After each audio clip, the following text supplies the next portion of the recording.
One problem facing people at many levels of business is how to make time for a work life and a personal life. Do you find that one seems to keep getting in the way of the other? This is the Work-Life Balance with Rick Morris.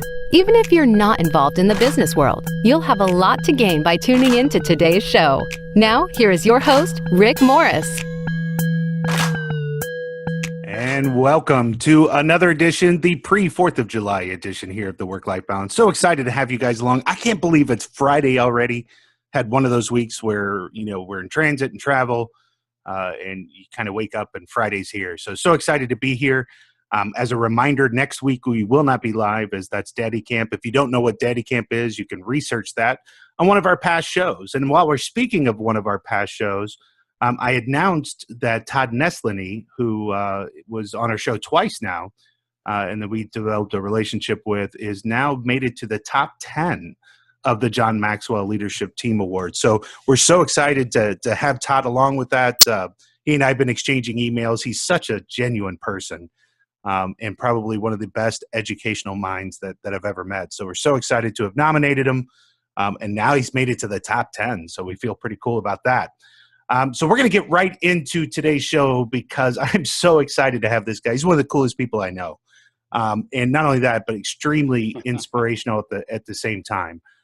This gentleman founded the Ugandan Water Project in 2008 with the vision to leverage clean drinking water projects to help communities transform themselves out of poverty.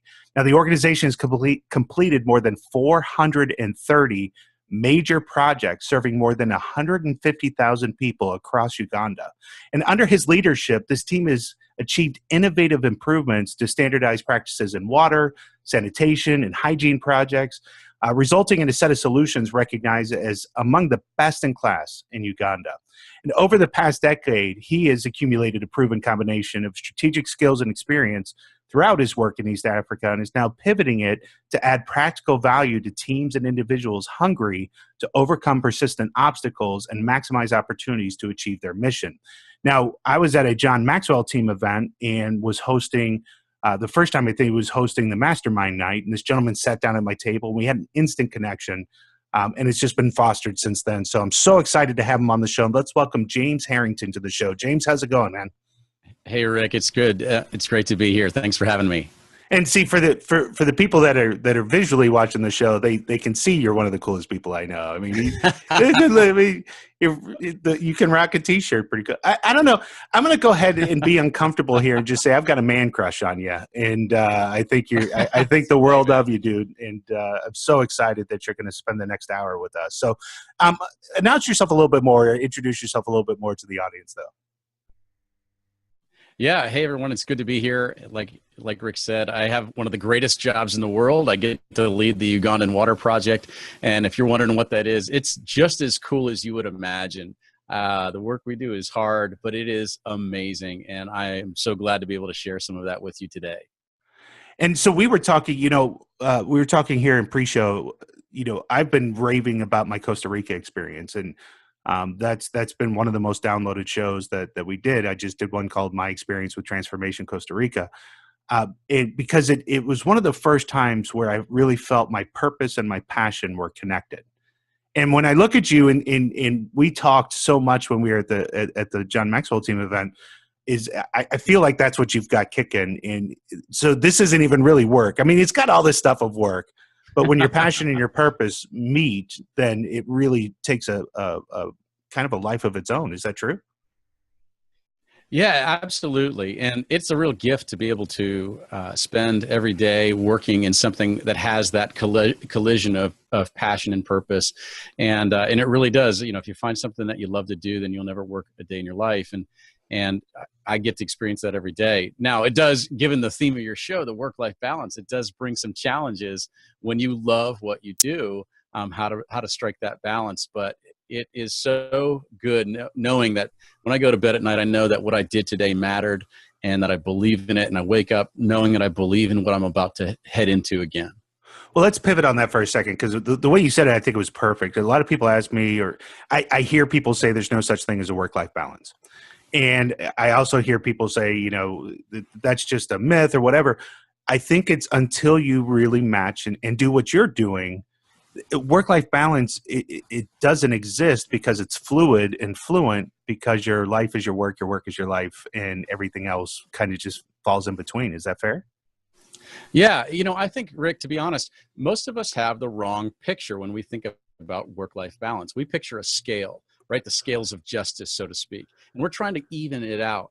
But the truth is, I think the image we should latch onto for work-life balance is more about balance in terms of what an athlete or a dancer or a wrestler experiences, where you have extreme dynamics, and balance in that context is about intentional movement and control without injury.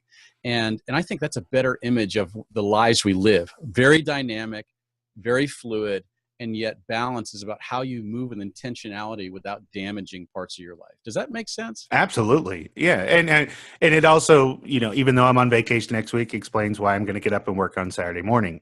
So it's the truth of the matter. But when you care and you're passionate, then you've got to do what you got to do.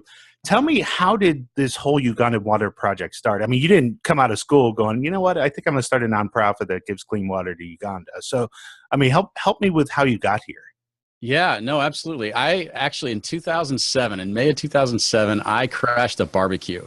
And I just recommend that as a way of changing the world. So if you're going around this summer and you see a barbecue, swing on by, grab a plate, and see what happens. But I actually stopped by a friend's house on Memorial Day weekend in 2007 and grabbed a plate of barbecue and sat down next to a guy from Uganda and had a conversation that ended up pivoting my life around. And this guy was from Uganda. He was trained as a teacher. He had started schools. He was also working as a pastor. And I love other cultures. So connecting and hearing stories with this guy, hearing how much of his life was so similar in terms of some of the roles. We were both working with young people. We both had families. And he had so much charisma and so much education. What a great guy. And yet, looking at the context of life for his family each day versus my family, there's so many contrasts about the context that we lived in. And even in that first conversation, Rick, this man was telling me that one of the biggest challenges he faced was standing in front of classrooms and congregations and looking at faces of people that didn't have food to eat, didn't have clean water to drink. And I said, whoa. Tell me more about that, because I wasn't clueless that was real in the world, but I hadn't really encountered people that was their daily life up until that point. And I really wanted to know more. And that started me on a journey to really investigate and understand that. And it wasn't long of doing some homework, looking online, talking to people, that I said, hey, I think I can do something to help this guy. And some friends and I decided to start raising some money on a basic idea that we had to help provide rainwater collection systems, rainwater harvesting systems for a couple of community buildings that he had connections to. And it was about a year after meeting him that I ended up in Uganda with a few friends, having raised some money on some hopes and dreams and really expecting something to really happen, but a little fear about whether or not it would work. And we saw these first two rainwater systems installed on community buildings, and it just rocked my world. That's so cool. I love the intentionality to going. One of my favorite quotes that John says is the only difference between people with good intentions and bad intentions is people with good intentions are generally nicer, but otherwise there's no difference. But so you just jump into this nonprofit world. What was it like, though, culturally, in the cultural difference, say, between you and the Ugandan people? Obviously, Uganda is a very different place. East African culture is different than what we experience here in the U.S. There was a lot of differences. One of the things that hit me right away was presence. In our world here in the U.S., in our daily lives, we're multitasking. We're doing 6 or 7 things at once. There's 4 or 5 conversations waiting for me on my phone at all times. And yet in Uganda, when you're present with somebody, everything stops. A priority is given to presence. And that was one of the first things that hit me was, wow, this is powerful. Sometimes availability is your greatest ability. And it really had a profound impact on me and changed the way that not only I was processing that first trip, but also I brought that back and really changed the way I tried to engage with my family, with the people that I'm with, to prioritize who's in front of me at that moment. That was one of the first things I noticed. But yeah, the culture is different. Yeah, and of course, I just made this remark. I was at a dinner table last night or 2 nights ago with a client, and you see a family of four, all of them on their phones. You're like, Right. dude, right? I mean, you guys are right. I was wondering if they were texting each other, like they can't even have a conversation anymore beyond that. But so we're going to get into, I want to make sure that we get into advantages, disadvantages of small nonprofit. And I definitely want to get into some stories of how this goes, but talk for just a second. And we've got about 2 minutes before our first break of just what the rainwater collection system is, what it does, that kind of thing. Yeah, basically we take a community building like a church, a school, a clinic, an orphanage, something that has a large roof square footage and has a place already in the community. And we put a big polyethylene tank in the gutters and a few mechanisms to help clean up the quality of the water. And we attach that to the building. And we take advantage of an existing relational structure and physical structure, and we catch rainwater. And then we also equip the facility with water filters so rainwater can be safe, clean drinking water. And so that's one of our primary solutions that we deploy is these rainwater systems. That was what we did first. It's certainly what we've perfected the most, and we're recognized in Uganda as having the best rainwater collection systems that you can find. And that's just been a relentless pursuit of trying to get better and better and better, always learning. And it's simple, but it really has a profound impact. So we're going to take our first break here. When we come back, I want to hear a couple of stories of those implementations, right? I got a lot of project managers that listen to us, a lot of executives. Oh, yeah. I'm sure, project nightmares are always great stories, but how you overcame those as well.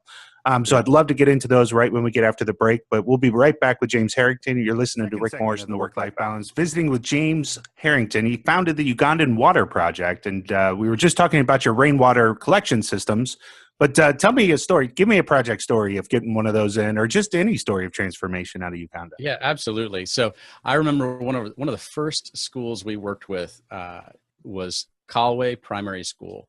This school was about 2 hours outside of Kampala, the capital, and it's a rough drive on pitted, rutted, red dirt roads, and so it's real Ugandan bush up there.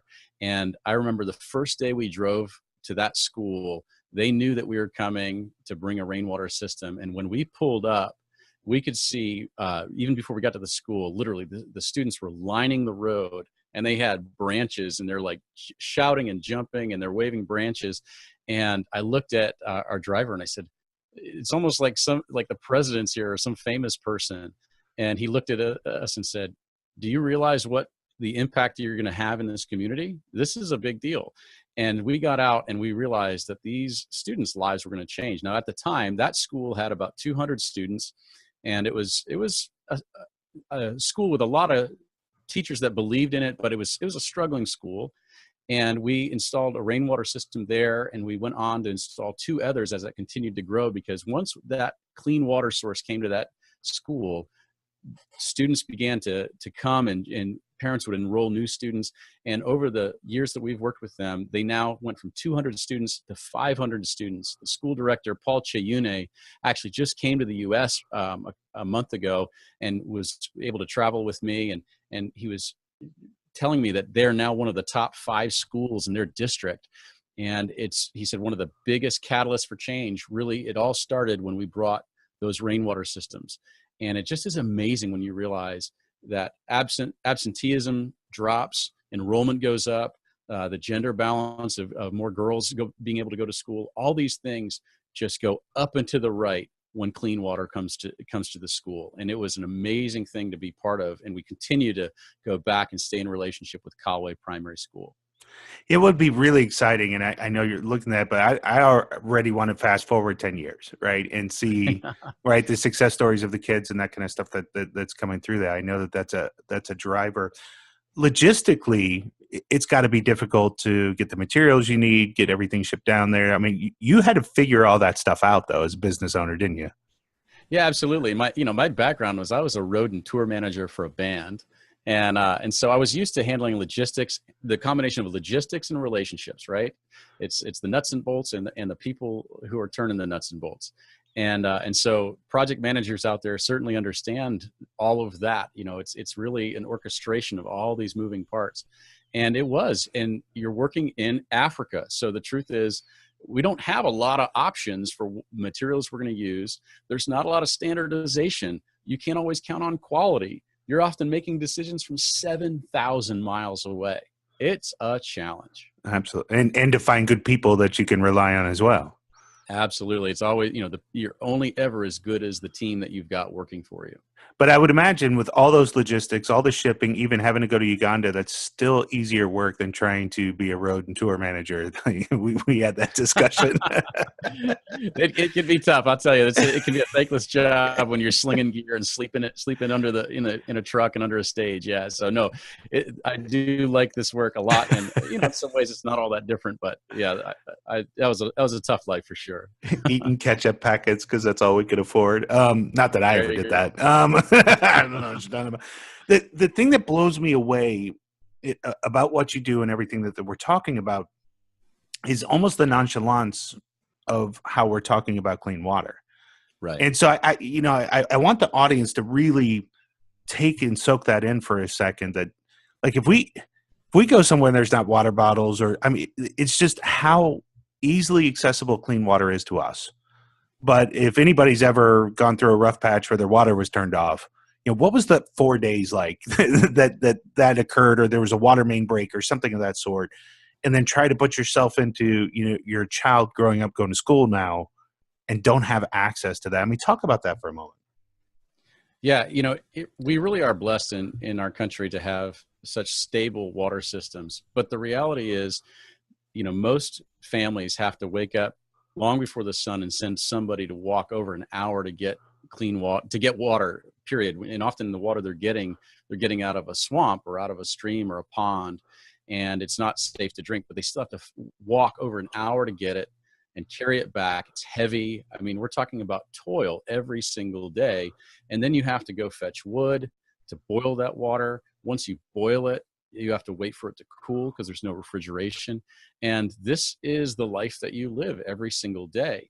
And we go into communities, Rick, where not only are they getting water out of a swamp, but the water's salty. So it's not just contaminated. Even when you boil it, it's still salty. And we literally in our country, Rick, the same water supply that supplies your sink where you drink out of also supplies your toilet. You flush your toilet with drinking water. That's the world we live in. And I don't say that to be an angry activist. That's just me, trying to put it into reference for us that this is such a different life experience. And next to oxygen, water is our greatest need. I love that you said that, because I think there's two classifications. There's the angry activist, the one who's going to they'll fly everywhere to protest, but they won't do jack about the problem. And then there's the guy who's actually going and solving the problem. You know what I mean? It's just two totally different people. There's the complainers and the doers, and I'm so happy that you're a doer and that you're really, going after and making this difference. But let's pivot a little bit into the small business side of this too, right? Sure. You run a small nonprofit. I run a small business. What are some of the challenges and things that you've overcome, in that, and what are some of the positives, really? Yeah, a story that comes to my mind, and you'd probably appreciate this, with any small business or small organization, so oftentimes, especially as founders, it's hard work starting anything. And often as the little guy, we're looking up the food chain to some of the big players, and they're in an enviable position. I had a chance to have dinner one time with Richard Stearns, the president of World Vision, one of the largest NGOs in the world.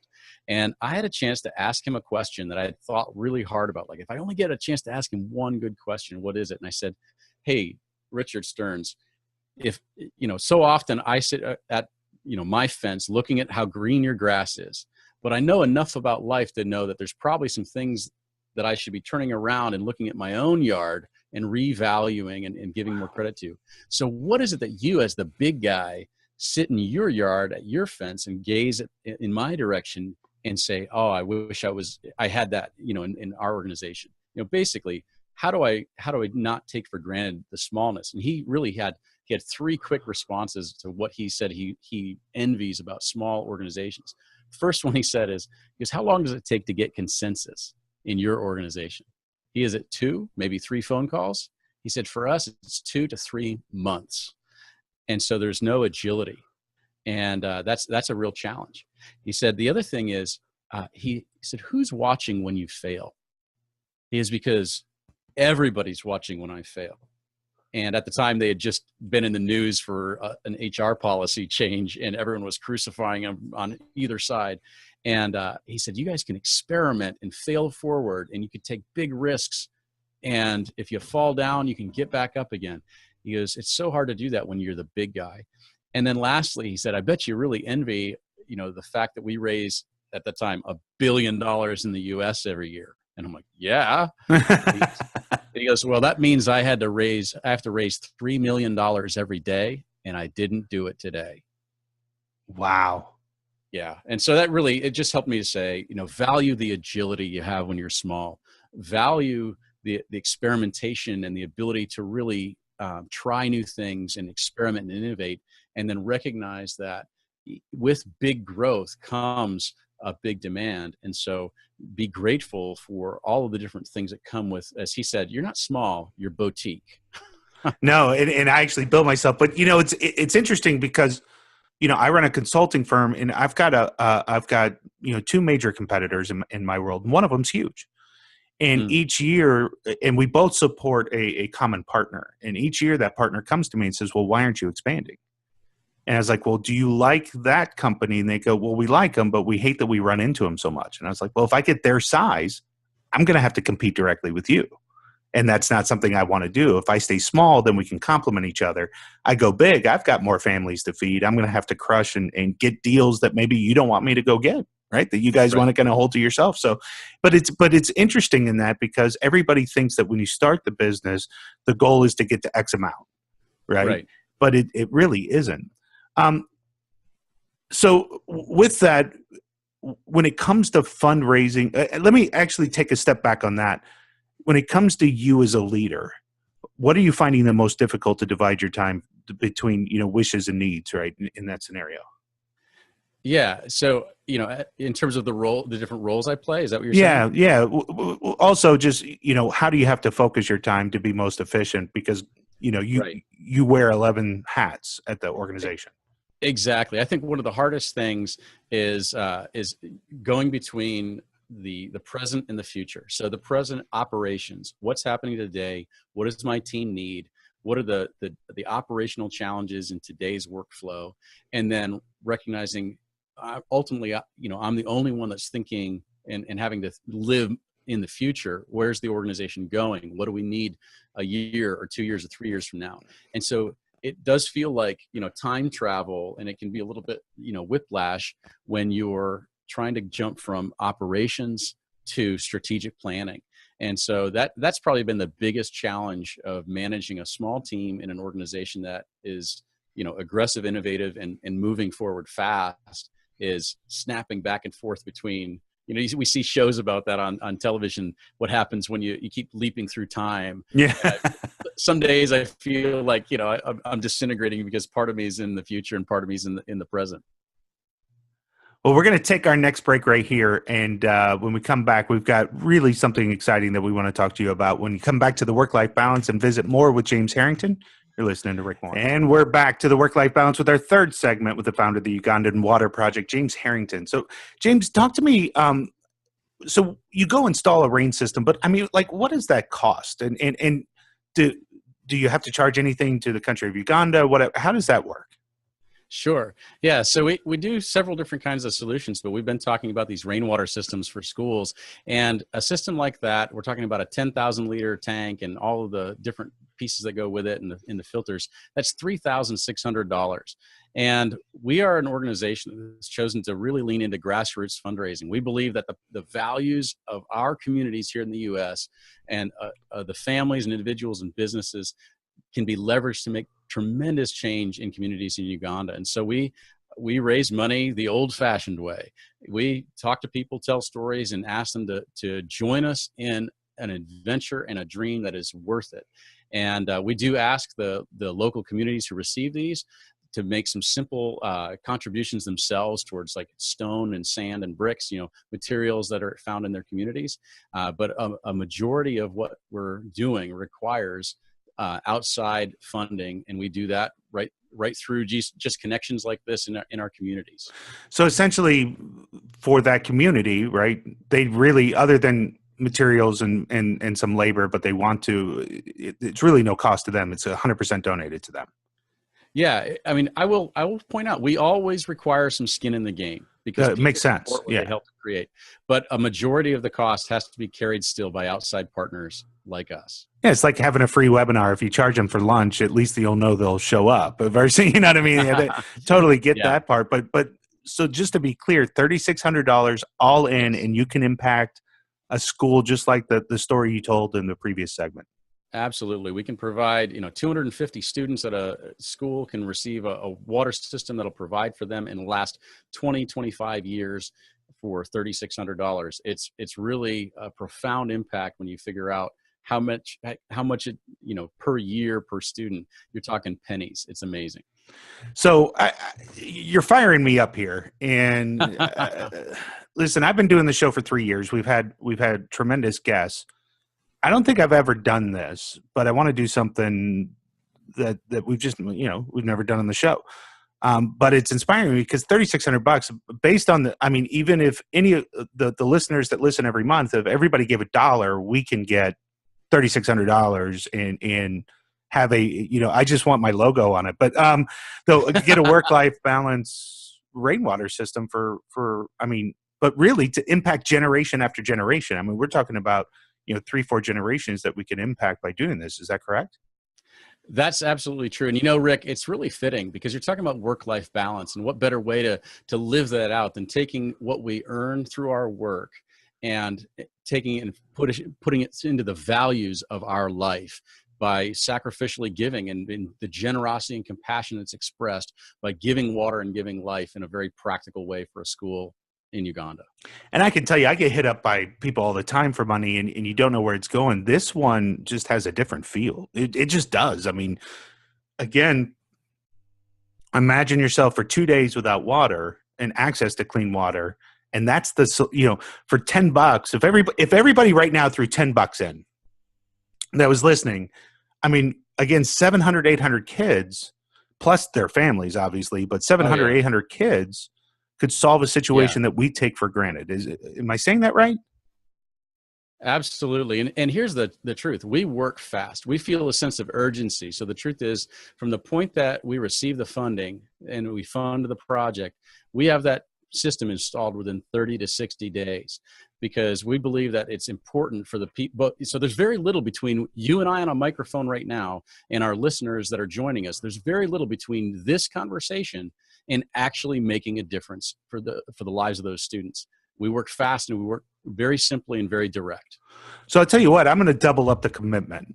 So our sponsor is CA. I know they have a giving program, and I'm going to make this challenge. Since CA sponsors this program, if our audience can actually come through, and you can set up you set up a web page in anticipation of hooking me. Is that fair? Somewhat. Yeah, actually, it was on the break. We were talking about maybe this was a possibility. And so my assistant who was overhearing this, actually, she's like, oh, well, let's put a page together. This sounds interesting. This is starting to get interesting. It is. So first announce this, and then I want to announce the challenge and what we'll do to match. Yeah. So we put a web page up at ugandanwaterproject.com/work-life. And that is specific to this effort that we're doing right now, which is to bring a rainwater system to a school in Uganda. So for my engineers listening as well, if we can make sure that link's in our show notes. So, if you're driving and whatever, you want to make sure you get to that link. I'll make sure that we tweet that out as well under @Rick A. Morris, and we'll put it onto our Facebook page. But here's the deal. If our audience can come through and raise the $3,600 necessary, then I'll make sure that we get a matching of that through our corporate sponsors so that we can get at least 2. But for every one, so let's not stop at 1. right? So let's go for the Yeah. 3,600. But if we can exceed that goal, I will get it matched. And if I can't get CA to do it, I'll do it personally. How's that? That would be amazing. And the truth is, we have over 300 sites on our waiting list that we've already been to, we've already assessed, and they are waiting for an opportunity like this. So the truth is, there is almost unlimited potential for your audience to be involved and for us all to have a part in actually giving water and saving lives in Uganda. And it's real, it's direct, and it'll happen fast. And so let me, again, in 3 years, audience, hopefully I've built some credibility with you, or you wouldn't be listening at all. And I don't think I've ever asked you to take action based on a guest that we've had. And I would love to see this. Now, I promise you this as well. If we come through, I'm not going to ask on every show as well. This is something special that I think we need to do. And I think it's something special that we all need to pitch in and do. And again, $10 is going to make a huge difference to drinking water. So if everybody just threw $10 in, we can easily meet that goal that's listening to this broadcast. So James, we'll watch that. I'll keep tabs on that. I'll keep announcing to the audience from this point forward how we're doing on that until we hit the goal. That's awesome. That would be incredible. And I can't wait to see what the listeners of this show are able to actually participate in and create transformation and really express their work-life balance values through the work we get to do. We're excited to partner with you guys. This is awesome. Oh, that we can't wait either. So I'm not going to make this whole segment about fundraising, but as we go through, talk to me about that process though. So you've got 300 schools, you're saying, or 300 sites at this point. Could be school, could be church, could be something, but 300 sites that are ready to go. So let's say you raised $3,600 in 2 weeks. Talk us through that process of what happens next. Yeah. So, I mean, from there, as soon as we finalize funding, we're communicating with our team on the ground. We have 14 staff on the ground. They're all Ugandan, except for one who's married to one of the other staff. And so they begin to prepare the location, communicate and say, hey, this is going to happen. Begin to get ready for it in your community. Let's line up who's going to help us with some of the labor. And then we wire the funds over. We maintain a stockyard of materials, so we're always ready to go. And so we'll begin to load up. And, it's project management, right? We're ticking through the list of getting materials ready, making sure that the site's prepared. We're scheduling our crew in with the other work. Usually we're installing these systems in pairs, so we're matching it up with another installation. And then when the time comes, early on a Tuesday morning, we'll load the truck the night before and we'll head out into these villages. And it takes about a day and a half to actually construct and install a rainwater system. It goes very quickly. We've got about 6 guys on the crew, and they know they each know their job really well. In a day and a half, they'll have it completely installed. And then they'll get pictures and reports back to us that we can pass on to everyone that was part of it. So it actually, we work very quickly. That's awesome. God. And so would you take volunteers to go help? Because now I want to go install one, right? I want to go see this thing happen. So, we actually do. No, but see, here's the truth. Like, we don't always want to wait for a volunteer trip, but twice a year we take a team of volunteers, 10 to 12 volunteers, over to Uganda for a 2-week trip. And you have the opportunity to work side by side with our crew and learn what it's like to be part of this organization, to understand and get to know people in these communities, to close that gap. So this isn't just about a financial transaction. This is about a community relationship, and it's an incredible experience. In fact, we have a team leaving at the end of July, and they'll be going and doing just that. And it's an incredible experience to be there in East Africa, in Uganda, and interacting with some of the people that you were part of helping bring clean water to that community. Now, on top of this, you're doing speaking as well, right? How many speaking engagements would you say you're doing now? It ebbs and flows depending on the time of year, but I would say, I'm doing, 2 or 3 different engagements a month on average. And then a lot of just one-on-one relationship building with the community partners here in the U.S. that are helping us to raise funds. But 2 to 3 speaking engagements a month, sometimes more, sometimes a little less. But I enjoy getting out and connecting with people, and then also doing some consulting to help organizations and companies that are trying to get past some restrictive growth, things that are hindering their growth. I like using the things that we've learned in our organization to help them catapult forward. Do you have any corporate sponsors or anybody like that kind of pitches in? Yeah, so we've been a small grassroots organization most of our existence. We do have a handful of small businesses and companies that have helped us in different ways. We don't have any major sponsors at this point, but we have a great community of small to medium-sized businesses that have sponsored projects here and there, and it's great to partner with them because it's a chance for them to involve some of their employees, because there's ways to do like filter builds with the company and to help them take it beyond just a check, to really allow people within the company to really engage. Yeah, but I know that we've got some listeners that are engineers. They work for, all kinds of different organizations. I wonder if there's that one special one that's listening to us right now that could form that corporate sponsorship that would be, 10, 12 systems, something of that sort. Yeah, well, hey, we're a great partner to dream with. You don't have to put a ring on it just to open a conversation with us. And so, we're possibility thinkers. And so, I would say, hey, if someone's curious about that, feel free to reach out to us, and we can talk about what it looks like, and we'll see where it goes. I think that's just as interesting of a challenge if somebody knows, because I can't imagine like Dasani or right, you Coca-Cola brand, but Dasani or that kind of stuff, right? Branding up and saying for everyone that we sell, 10 cents is going to go to the Ugandan Water Project. That's just a natural thing that should happen, and I think that I've just selected a personal mission to make something like that happen. So we're going to take a break right here. We'll be right back with our final segment with James Harrington. You're listening to the Work-Life Balance. All right, we're back with our final segment of the Work-Life Balance, and if you missed the last segment, you missed the fact that I'm actually calling into the credibility of this audience, of our influence. We've been doing this show a long time. We want to know who's out there. And for the first time, we had a call to action to make sure that we could actually deliver some clean drinking water to the people of Uganda. And it's very, very inexpensive. And if we can't meet this goal, I may be severely disappointed. Tell everybody what the website is, too, where they can go donate. Yeah, so UgandanWaterProject.com/work-life.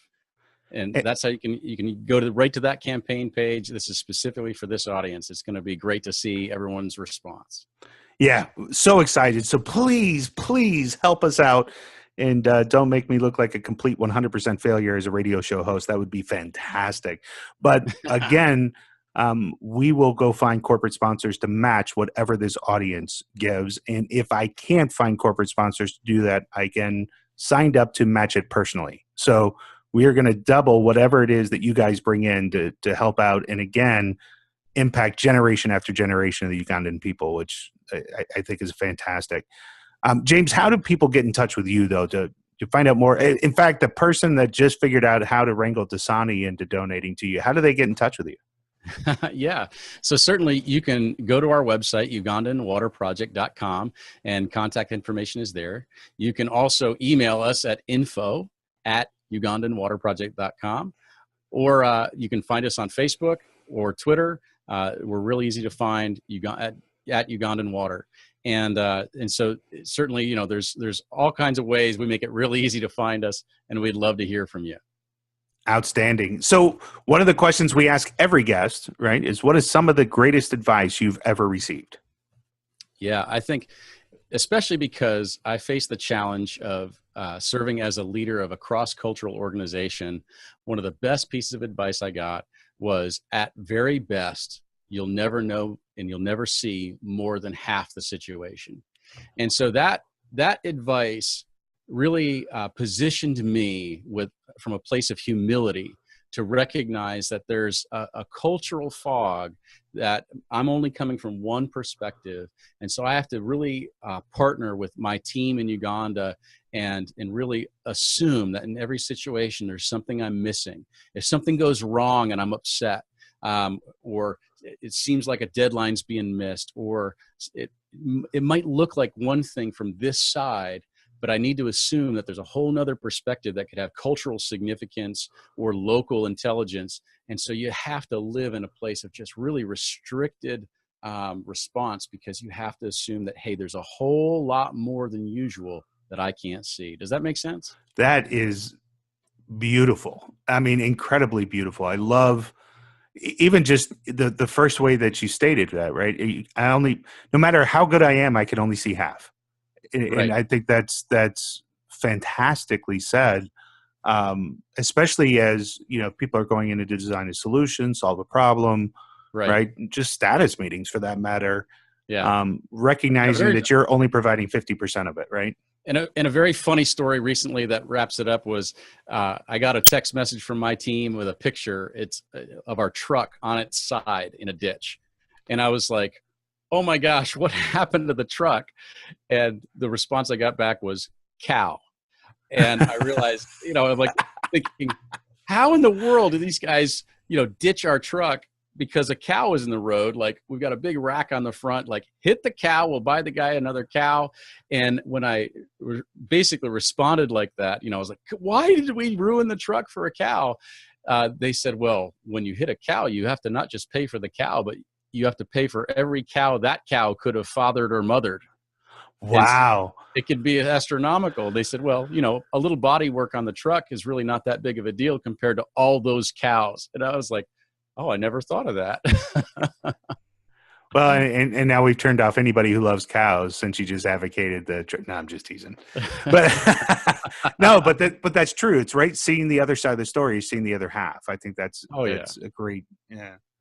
Absolutely. I think that happens with my kids all the time. I come home, what's going on? And then you find out, and you're like, I'm a jerk for even being mad. Yeah. You got to stay in that place of humility. And it's hard to do sometimes because we want to jump to a conclusion. And we're problem solvers, right? We're problem solvers. So any final words for the audience? Hey, it's just so great. The work we do, the audience here in particular understands what it takes to move projects from point A to point B. You understand the importance of relationship and logistics, tactics as well as community. And a lot of people don't always understand that charities like ours really rely on those fundamentals, those nuts and bolts kind of skills. And so the truth is, I really have so much in common with the people that are listening to this program. And so to be able to be a guest here and invited into your world is a real privilege. We thank you for having us here.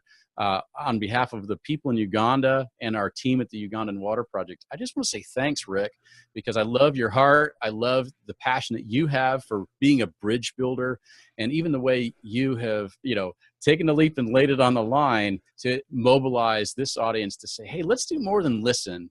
Let's jump into this story. Let's not watch this story. Let's write this story together. And we can't wait to see what happens with this effort to bring clean water from the work-life balance audience. And that means you're just going to have to come back and tell us the results. Once we've accomplished the goal, the project's done, you get to come back and tell us all about it. Well, that'll be great, man. Absolutely. Thank you so much for joining us, man. It's been a pleasure. And I can't wait till our paths cross again, which hopefully you'll be soon. Not sure if you'll be there in August, as busy as you've been, but I'll be in Africa in August. Okay. All right. But we'll catch you back at another JMT event.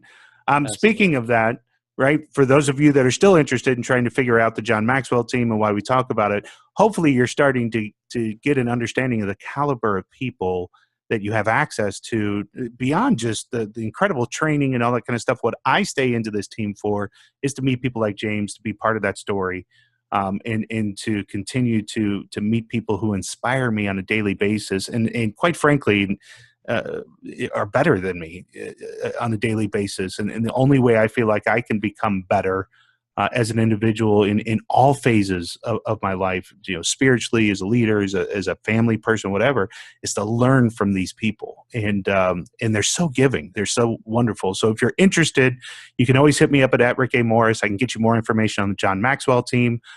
Next week, again, we're not going to be live as I play Daddy Camp. For those of you that don't know what Daddy Camp is, we did a great show on that a few months ago, explaining the whole concept and why we call it Daddy Camp. And so that'd be also a perfect way for you to go back and listen to some of the archives in the Voice America Business Network there. You can search the Work-Life Balance, or you can also go to rickamorris.com and find all our past episodes there. All of them are on iTunes or Android, whatever it is that you're listening to.